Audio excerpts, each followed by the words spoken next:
करना चाहिए 11th 12th पास करने के बाद? देखिए, कॉम्पिटिटिव का जितने भी बच्चा तैयारी करता है, ये समझ लीजिए वह विद्यार्थी रियल में वह विद्यार्थी पढ़ने लायक नहीं है। ऐसा अगर काहे सर? अगर वह विद्यार्थी ठीक से शुरुआत से पढ़ते आता तो उसको कंपटीशन करने का नौबत नहीं पड़ता। सॉन्ग पर फार्मूला बना दिए, हाँ। कहाँ कहीं फार्मूला का कोई जरूरी ही नहीं है। आप पीएचडी तक जा करके देख लीजिए, क्या मिलता है फार्मूला। एगो सॉन्ग पर आप फार्मूला बना दिए, उससे क्या मिल जाएगा, कौन मेडल मिल जाएगा आपको, कौन ऐसा एग्जाम आप पास कर जाइएगा। चाहिए उसको चाहिए कि याद कैसे हो जाए, और उस कारण से क्लास में भी, कोचिंग इंस्टीट्यूट के क्लास में भी भोजपुरी गाना पे टीचर गा गा के पढ़ाते हैं। उस टीचर को क्या कहना चाहिए? हाँ, ये कुछ वीडियो मोबाइल के माध्यम से हम भी देखे थे। बहुत कम उम्र रहता है, हाँ। वो पूरा भोला भाला बच्चा होता है, और मार्केट में आने के बाद उसको अच्छा जो टीचर मार्केट का होता है, जो बैनर पोस्टर के माध्यम से विद्यार्थी को लुभाने का काम करता है, और विद्यार्थी को पूरा इतना बड़ा दिखावा दिखाता है कि हम तुम्हारा ये रिजल्ट देंगे, वो रिजल्ट। अब गाना के माध्यम से, अश्लील गाना के माध्यम से वो केमिस्ट्री का सूत्र बताते हैं, याद कराते हैं, और वो कहते हैं कि आजकल के बच्चा को यही चाहिए, उसको चाहिए कि याद कैसे हो जाए। और उस कारण से क्लास में भी, कोचिंग इंस्टीट्यूट के क्लास में भी भोजपुरी गाना। नमस्कार, अभी आप देख रहे हैं देश नायक टीवी, मैं गणेश कुमार। अभी मैं मौजूद हूँ मधेपुरा में, और अभी जिस इंस्टीट्यूट में मौजूद हूँ इसका संचालक है आरपी सर, जो कि मधेपुरा में केमिस्ट्री पढ़ाने में मशहूर टीचर है। सबसे पहले तो सर आपका हमारे चैनल में बहुत बहुत स्वागत है। बहुत बहुत धन्यवाद आपका भी कि आप जो है मेहनत करके और या मेरे इंस्टीट्यूट पर इंटरव्यू लेने के लिए आए। बहुत बहुत धन्यवाद आपका। सर, आप 11th 12th के बच्चों को पढ़ाते हैं, मतलब हाँ। उस स्टेज के बच्चों को पढ़ाते हैं जिस स्टेज में बच्चा जो है या तो बिगड़िए जाता है या वो अपना भविष्य को संवारने चल जाते हैं। तो आप काफी बच्चों से रूबरू होते होंगे, उस बच्चा का जो है मेंटलिटी क्या होता है, इस उम्र में क्या मेंटलिटी होता है कि मतलब काफी सारा स्टूडेंट तो बिगड़ भी जाते हैं, काफी बहुत अच्छा भी कर जाते हैं। तो उस टाइम के बच्चा का मेंटलिटी क्या होता है, 11th 12th बच्चा? हाँ, ये सही है कि ये जो 11th और 12th का जो बच्चा होता है और इनका जो एज होता है, ये काफी खतरनाक एज होता है। हाँ। और इस एज में या तो बच्चा आपका सुधर जाएगा या नहीं तो आपका बिगड़ जाएगा। तो इसमें होता क्या है कि 11th 12th के बच्चा पर गार्जियन को हमेशा निगरानी रखना चाहिए।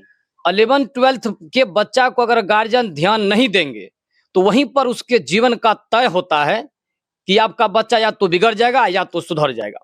तो गार्जियन को बच्चा पर निगरानी करके अच्छे कोचिंग, अच्छे शिक्षक के पास उसको भेजना चाहिए, ताकि बच्चा एजुकेशन के साथ साथ अच्छा संस्कार भी सीखे, ताकि उसका जीवन जो है अच्छा तरीका से संभल जाए। बहुत ऐसा बच्चा होता है सर जो कि पढ़ने में काफी टैलेंटेड रहते हैं, और उसका कहीं ना कहीं इच्छा रहता है कि हम कुछ बड़ा करें, लेकिन उसको सही सुविधाएं नहीं मिल पाती है। गलत टीचर के पास जो है उसका एडमिशन हो जाता है। आजकल तो मतलब बैनर पोस्टर पे टीचर सब ये लिख देते हैं कि आप जो है मेरे पास पढ़िए, 100% मार्क दिलाएंगे, नहीं देंगे तो पैसा वापस कर देंगे। पैसा तो पता नहीं वापस करते हैं कि नहीं, लेकिन समय क्या वापस कर पाते हैं। तो ऐसे टीचरों पे क्या कहना चाहेंगे? और बच्चा का जो मेंटलिटी चेंज हो जाता है कि भाई यहाँ पे 100% मार्क आ जाएगा, जाते हैं इसी में पढ़ जाएंगे, और फंस जाता है बहुत बच्चा।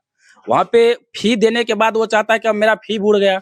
ऐसा फैमिली से नहीं बच्चा आता है कि वो फिर दूसरा जगह एडमिशन करा लेंगे। तो ऐसे टीचर को क्या कहेंगे और ऐसे बच्चे को क्या कहेंगे? नहीं, सही बात है। कुछ विद्यार्थी गांव घर से या शहर का भी बच्चा का तो उम्र बहुत कम उम्र रहता है, वो पूरा भोला भाला बच्चा होता है, और मार्केट में आने के बाद उसको अच्छा जो टीचर मार्केट का होता है, जो बैनर पोस्टर के माध्यम से विद्यार्थी को लुभाने का काम करता है, और विद्यार्थी को पूरा इतना बड़ा दिखावा दिखाता है कि हम तुम्हारा ये रिजल्ट दे देंगे, वो रिजल्ट दे देंगे। मैंने झांसा मार करके विद्यार्थी को अपने जाल में फंसा लेता है, और विद्यार्थी पूरे साल अपना खत्म करने के बाद सच्चाई पता चलता है कि हमारा समय बर्बाद हो गया है, ये शिक्षक किसी काम का नहीं था। तो इसीलिए हम आपको शुरुआत में ही कहे कि इस एज में हर गार्जियन को अपने बच्चा पर निगरानी रखना चाहिए, और पता करना चाहिए कि मार्केट में कौन बेहतर है, कौन टीचर है जो जेन्युइन बात करता है और इस तरह के झांसा देने का काम नहीं करता। आप सही कहे हैं, मैक्सिमम कोचिंग वाले शिक्षक जितने हैं वो सब क्या करता है कि वह रिजल्ट, जब किसी अच्छे एग्जाम का रिजल्ट आता है तो विद्यार्थी को खरीद लेता है, जा करके गरीब विद्यार्थी को 10,000, 20,000, 50,000 रुपया दे करके, और उसको कह देता है केवल बाबू तुम मेरे कोचिंग के बारे में एक बार इंटरव्यू दे दो, और इंटरव्यू करवा करके अपने पोस्टर बैनर पर कुछ उस विद्यार्थी के माध्यम से पूरे क्षेत्र में प्रचार कर देता है कि ये मेरे इंस्टीट्यूट का बच्चा है, रियल मार्क लाया है। हाँ, रियल में जबकि वह विद्यार्थी वहां का नहीं होता है, वो पैसा पर खरीद करके और प्रचार करता है। और हमारा भोला भाला जो विद्यार्थी गांव देहात से आते हैं वह उस जाल में फंस जाते हैं और अपने जिंदगी और समय को बर्बाद कर देते हैं। तो इस तरह से विद्यार्थी के गार्जियन को और उस विद्यार्थी को भी विचार करना चाहिए, सोचना चाहिए कि मार्केट में कौन बेहतर है। अब बेहतर कुछ आप जब थोड़ा दिमाग आपके पास भगवान बुद्धि दिमाग दिया है तो थोड़ा बहुत ये सोचना चाहिए कि कौन बेहतर है कौन खराब है, कुछ ना कुछ सोचना पड़ेगा, तब आपको निर्णय। डायरेक्ट आप किसी के बहकावा में किसी के बात में आकर के किसी जगह क्लास को ज्वाइन नहीं करना चाहिए। सर 11th-12th के बाद जो है बच्चा कॉम्पिटिटिव एग्जाम का तैयारी करता है या नहीं तो मेडिकल का तैयारी करता है या आईआईटी जो भी होता है वो करता है, तो और बहुत ज्यादा सारा बच्चा बिगड़ भी जाते हैं। तो उस बच्चे पे आपका क्या कहना है, उसको क्या करना चाहिए 11th-12th पास करने के बाद? देखिए, कॉम्पिटिटिव का जितने भी बच्चा तैयारी करता है ये समझ लीजिए वह विद्यार्थी रियल में वह विद्यार्थी पढ़ने लायक नहीं है। ऐसा का है सर? अगर वह विद्यार्थी ठीक से शुरुआत से पढ़ते आता तो उसको कंपटीशन करने का नौबते नहीं पड़ता।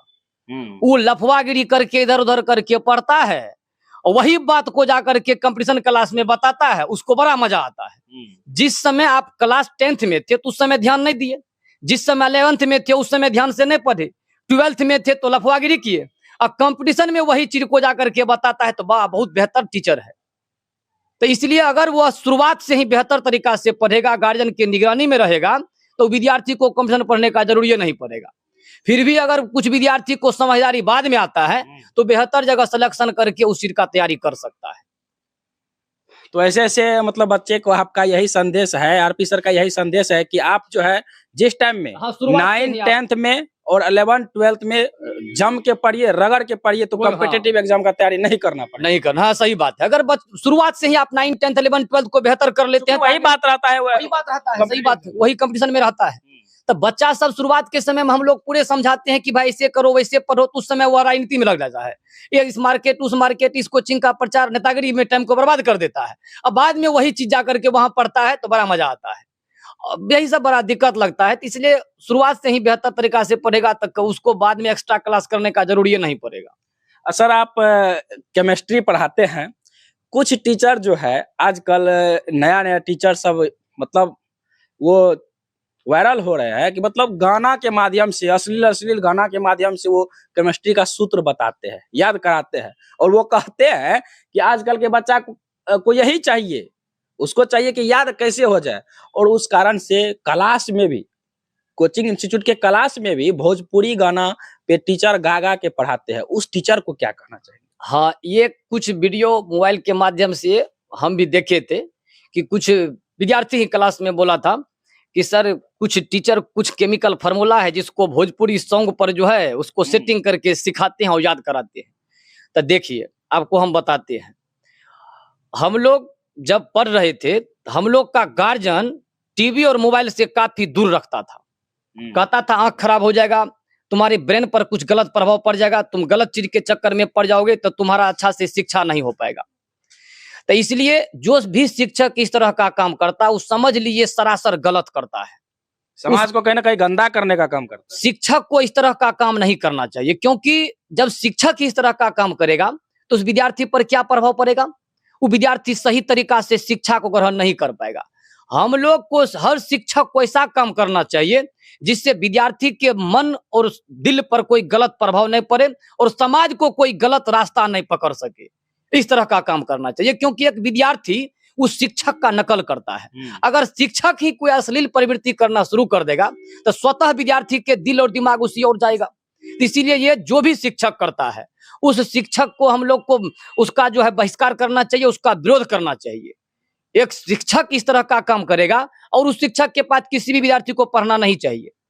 क्या मान लीजिए फार्मूला भोजपुरी सॉन्ग पर फार्मूला बना दिए, कहाँ कहीं फार्मूला का कोई जरूरी ही नहीं है, आप पीएचडी तक जाकर के देख लीजिए क्या मिलता है फार्मूला, सॉन्ग पर आप फार्मूला बना दिए, उससे क्या मिल जाएगा, कौन मेडल मिल जाएगा आपको, कौन ऐसा एग्जाम आप पास कर जाइएगा। जितना चीज सिलेबस आप उसको कॉन्सेप्ट क्लियर करिए, कोई ऐसा तरीका बताइए जिससे आपका सिलेबस कंप्लीट हो जाए। एक फार्मूला बता दिए उससे क्या मतलब है, उससे कुछ कंप्लीट नहीं होता है। ये झूठ का एगो जो है ना, ये वायरल होने का कहीं ना वायरल नहीं, ये मैक्सिमम लड़का अपना मजा लेने के लिए उल्टा पुल्टा करते रहता है, और ये सबको पैसा का हवस का जो है ना पूरा भूख है, और ये व्यू का भूखा है, और व्यू के लिए फेसबुक यूट्यूब पर पूरे गलत गलत बात दिल में सोचते रहता है, और आकर के सोशल मीडिया पर अनाप शनाप बात बक करके वायरल हो करके खूब मजा कमा रहा है, पैसा लूट रहा है। ये सबका विरोध होना चाहिए। हम उस सब टीचर को नहीं देखते हैं, उस सबका हम विरोध करते हैं। ऐसे ऐसे टीचरों को जो है क्लासरूम में अश्लीलता फैलाए, ये कतई बर्दाश्त नहीं होगा। क्लास में अश्लीलता नहीं फैलाना चाहिए, क्योंकि लड़का एवं लड़की दोनों रहते हैं क्लास में। और उसके बाद बीच में जो है इसी तरह से बोर्ड आता है, बोर्ड पे कुछ फार्मूला 10 गो लिख देते हैं, किसी गाना पे चलाना शुरू कर देते हैं ना सर। सही बात है। ये क्लास शिक्षक का ये शोभा नहीं देता है। बहुत तरीका है, बहुत इसको तो टीचर माना ही नहीं जाए, माना नहीं जाए। बहुत तरीका है समझाने का, 72 तरीका से भी समझा सकते हैं। कोई जरूरी है आप अश्लील कुछ से कुछ गा करके क्या उससे मिलेगा? कुछ नहीं मिलता है। और समाज को गंदा कर रहे हैं। और आजकल का जो यूथ जनरेशन है उसका भी कहीं न कहीं मेंटलिटी चेंज हो रहा है। निश्चित रूप से चेंज हो रहा है। आप देखिए सोशल मीडिया पर वही शिक्षक का नकल करता है, जो भी टीचर करता है विद्यार्थी भी वही करना शुरू कर देता है। क्या पढ़ेगा वो? कितना याद कर पाएगा? इसलिए अच्छा तरीका से नहीं हो पाता है। अच्छा, अभी हमारे साथ आरपी सर थे, जो काफी सारे मुद्दे पे खुल के बातचीत किए, खुल के बताए, और कैसे समाज में सुधार होगा इस पर भी बातचीत किए। तो आप लोगों को आरपी सर का बात कैसा लगा, आप लोग कमेंट करके बताइएगा, और देखते रहिएगा देश नायक टीवी। तब तक के लिए जय हिंद, जय भारत, जय